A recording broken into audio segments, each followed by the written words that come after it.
এই মুহূর্তে আপনার সম্পদের হিসাব আপনি কতটা নিয়েছেন?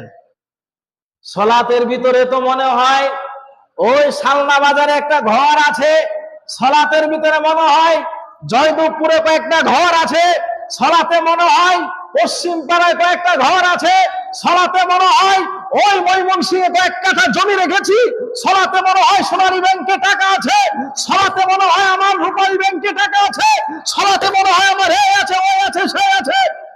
অথচ কিন্তু আপনার মনের ভিতরে এই একটা অপছন্দের যে বিষয় রসুলের ভিতরে এসেছিল, ওটা কিন্তু আপনার ভিতরে নাই।